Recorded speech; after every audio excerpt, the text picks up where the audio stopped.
Turning to Syria, at least 6 people have been reported killed in latest clashes between protesters and security forces. Human rights groups continue to sound the alarm over multiple arrests and killings, but one high-profile victim has made an amazing reappearance. RT's Ivor Bennett reports on the media's quick-fire reactions to at the expense of fact-checking.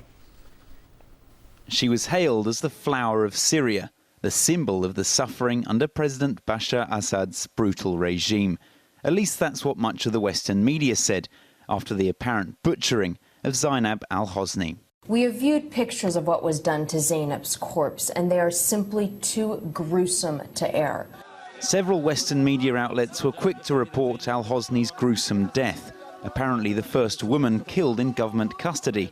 But now it appears she's miraculously back from the dead, even being interviewed on Syrian TV.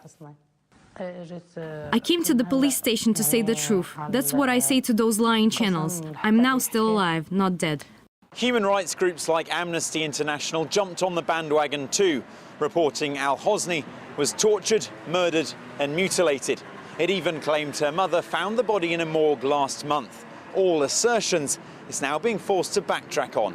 We will endeavour to be, more cautious and phrase things a little bit more nuanced. The state broadcaster says the interviews to dispel what it labels fabrications by foreign media to serve Western interests.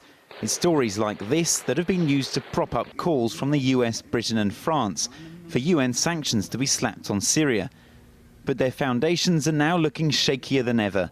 This footage allegedly shows unarmed pro-Assad civilians being targeted by gun-toting rebels.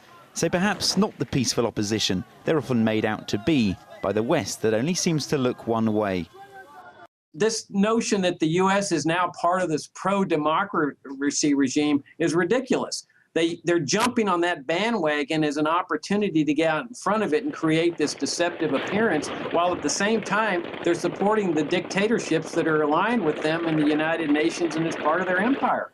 Russia and China vetoed a UN resolution for Syria, seeing through it as a potential cover for another Libyan-style intervention. There may not be any oil this time, but there's always an ulterior motive. Its importance is as a geopolitical factor right next to Israel, a country which obviously America and Britain and the other Western powers strongly support. So that would be the ulterior geopolitical motive. The vetoes were followed by a Security Council walkout from America over remarks during the Syrian envoy's speech. But the US promised to be back with another resolution and undoubtedly more dramatic evidence to drive the point home. Ivor Bennett, RT, London. Syria's presidential advisor has been speaking with RT and says the Syrians want talks and not Western interference. Decisions taken by the Western countries are based not on real events in Syria, but rather on the task of suppressing Syria as an Arabic state. The problem is that some states fund and arm terrorist groups operating in our towns and villages. This makes ordinary people's lives very difficult and puts them in real danger.